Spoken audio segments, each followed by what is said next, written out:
forward and looking back, because the kind of game-winning goal in Game 6 is off Tarasenko's stick, and we've got two youngerish. I guess A2 is kind of aged out of being called a young player, but you've got two players with not a lot of time in the league, and one of the things about Vladimir is he's a talker, and he's a hockey talker. So that's in practice, that's off the ice, and certainly on the bench. It's so good to have a veteran guy that is constantly talking to the game. I like that when he played with Barkov too, because both Barkov and Reinhardt are like that.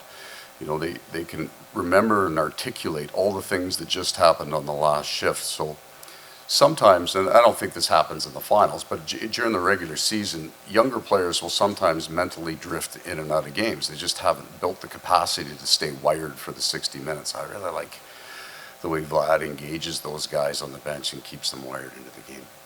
Front right, George. Defensively, you guys have been very good in the first 3 rounds of shutting down the big guns, right? How happy have you been with that, and what kind of challenges do you have now facing you with all the big guys Edmonton's got? Yeah, I don't mean to be disrespectful to the other 3 rounds that we played, because we're talking about Kucherov and Pasternak. I mean, brilliant players, but this is a slightly, you said big guns, it's a slightly bigger caliber, more of a Magnum caliber. For all you hunters will appreciate that. Yeah, this is a different caliber. So the idea of shutting down isn't realistic. I'll say all the same things that every coach that's ever gone to try to limit on time and space. There's a reason for it. We're going to try to limit what they can do, and they will try to limit our best players as well. Right side, second row. Related to that, you got a chance to see your PK against their power play. How much did you feel like that was in shutting them down, or at least keeping them off the scoreboard, was your unit? How much was your goaltender, and what maybe do you want to see out of them? Yeah, it was, our penalty kill, like Edmonton, has been very, very strong through 3 rounds. And when we went into the Tampa series, I think they had the #1 power play in the league at the time. I think where I would have credited the 4 on the ice in the first 3 rounds, you would have to credit the 5 on the ice this round, and Sergei had to make some, very, very difficult saves. So it's an interesting question, because so much of this, when you're going through your video, where are you going to allot your time into what you need to fix? So when you look at your penalty, there are pieces that we did like, and then there's some pieces that they're getting some chances that you don't like. How much of that can you actually fix, right? So first and foremost, you want to be really, really good at the structure that you have. And then in this series, there's more off-structure things that we have to worry about. So you cannot, though, then game everything that could happen. It's a real dangerous thing, and I think Chris had mentioned that. You want to be real careful about how much you try to cover at this point. I don't know I think we're at game 101. I think we played 103 last year. For the guys over here, I think we got 9 new guys, but we got a pretty good idea of what we're doing. We should have, and it won't matter. There's pieces of that we won't control. Right side, second row.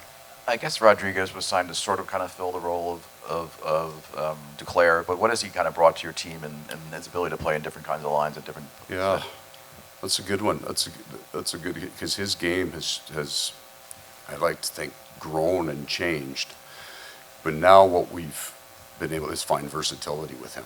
So he has played left and right sides. He's taken face-offs. He's the line that he almost never played with all year is Bennett and Tkachuk. He came in on Barkov's left, and it was analytically phenomenal for 4 months. So what would I do? I changed it, right? We had injuries, and that was good for us, right? You complain about him at the time, but then he had to go right wing over with Lundell, and that was really good. That's really where Lundell's season kind of took. It was when Rodrigues went with him, and then because of some injuries and some things that happened, he ends up originally on the left side with Bennett and Tkachuk, and it's good. Like, his game is really, really good. We started to win a little bit, and then we flipped them, both on their natural sides. Matthew, who's played as left, and they both played left and right so much they'll flip back and forth during the game, and he's a right-hander on it. So he has become this very versatile player for us. So whether it's injury or you're trying to change something or the different match home to road, you can play with that line a little bit. It fit very well with Carter Verhaeghe's history with us over the last 2 years. That he rolls with Barkov for a while, it's really good, and then it gets a little stale and he goes down with Bennett, and then that's good. So we kind of been able to keep Carter fresh, but you need people to move around into those holes he leaves, and Evan's been great with that. Take a few more for coach, front right.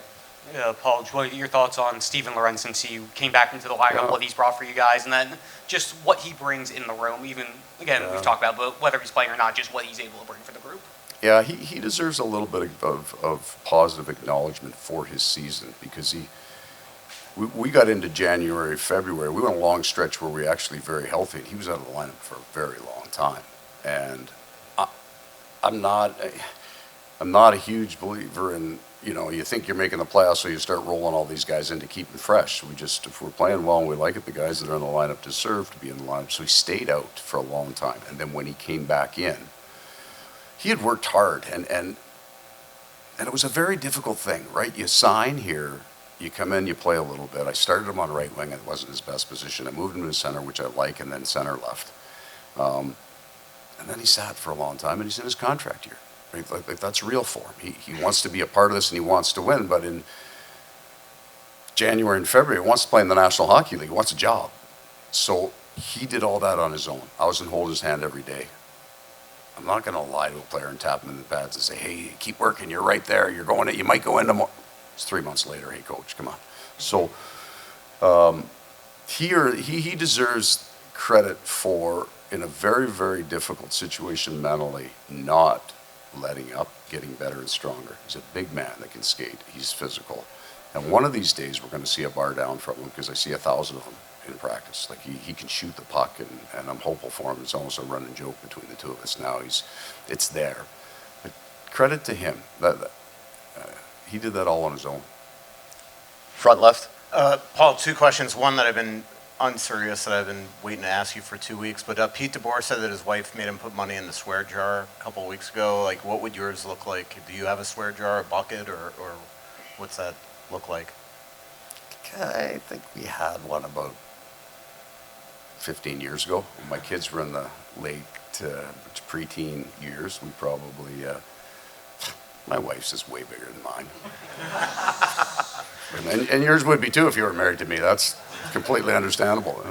The real question, we talked so much about the 2 days off in between games. How will it help guys, like especially Bobrovsky and the workload that he's been getting lately?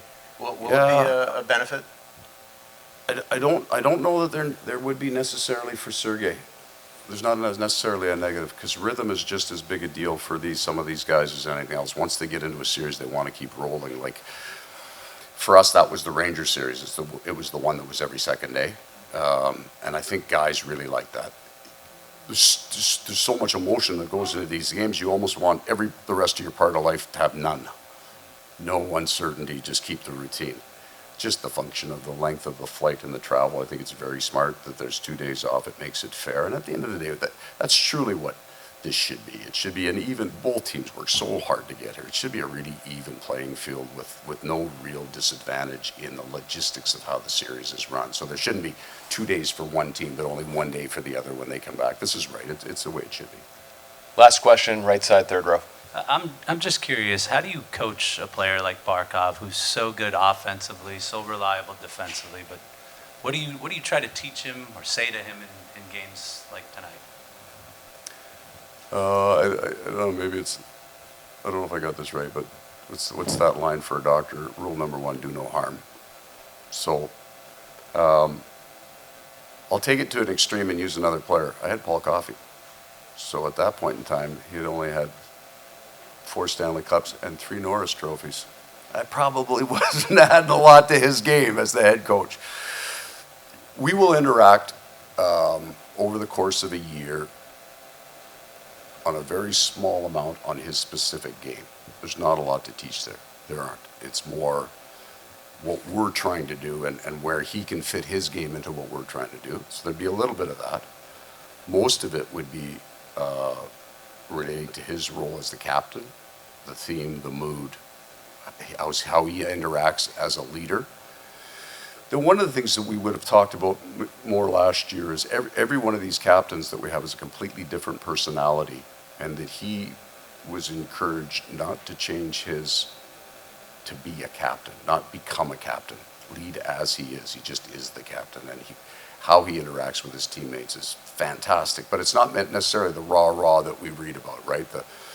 You read that book, The Captain's Class, you have all these kind of different dominant personalities. It's really important that it's just him, so he kind of knows how to come to the rink every day. That was a really long answer, and I think that's probably more words than I've used to coach Barkey for the last 2 years, right there.